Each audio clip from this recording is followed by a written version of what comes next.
Good morning. It's September 10, 2024. We're critiquing the legacy news media, and the article under discussion is from the Cairns Post, titled Trump Inches Ahead.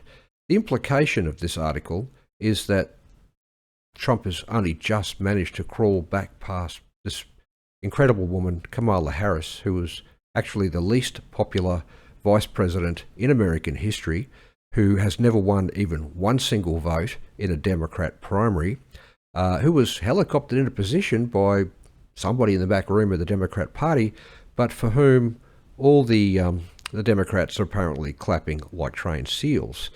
So the thing that seems to have really triggered the writers of this article is a tweet by Donald Trump, who, as you probably have heard, recently went back to the platform formerly known as Twitter, and it's now known as X. So before we delve too far into this article and analyse it, let's just jump across to X and see what it was that upset the authors of this article so much.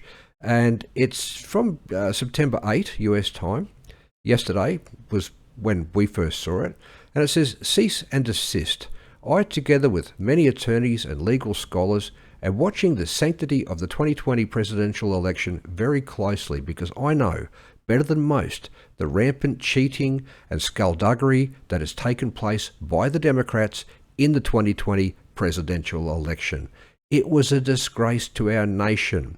Therefore, the 2024 election, where votes have just started being cast, will be under the closest professional scrutiny, and when I win, those people that cheated will be prosecuted to the full extent of the law, which include long prison sentences, so that this depravity of justice does not happen again.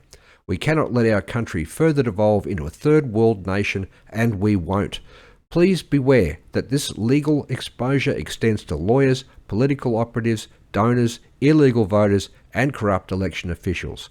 Those involved in unscrupulous behaviour will be sought out, caught, and prosecuted at levels, unfortunately, never seen before in our country." So we'll just jump back to the article there.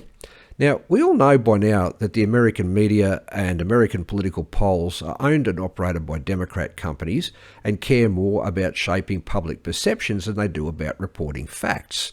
The gap between reality and the artificial corporate projection has now become so large that they're being forced to edge closer to reality to maintain the illusion that they're credible.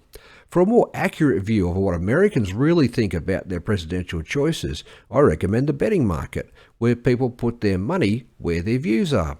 For example, Polymarket.com's presidential election winner 2024 page shows 52% of the cash is on Trump and 46% is on Harris.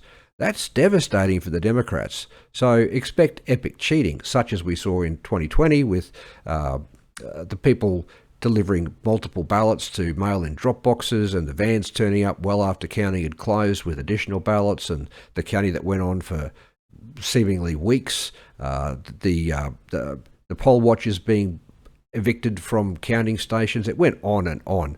Now, to be fair, we can expect illegal aliens to be voting in their millions this time. And there's so much Chinese and globalist cash washing around in Democrat coffers that they can and do skew betting markets too. So the real numbers for Trump and MAGA, not establishment Republicans of course, are probably much higher than the 52% Trump and 46% Harris that we just mentioned. Now, if you're suffering from media-induced Trump derangement syndrome, take the time to listen to one of the feeds of Donald Trump's rallies posted to YouTube by @DonaldJTrump for President and find out for yourself who the liars are. And when you go to YouTube and search @DonaldJTrump for President, you need to select the live column to find the full live stream.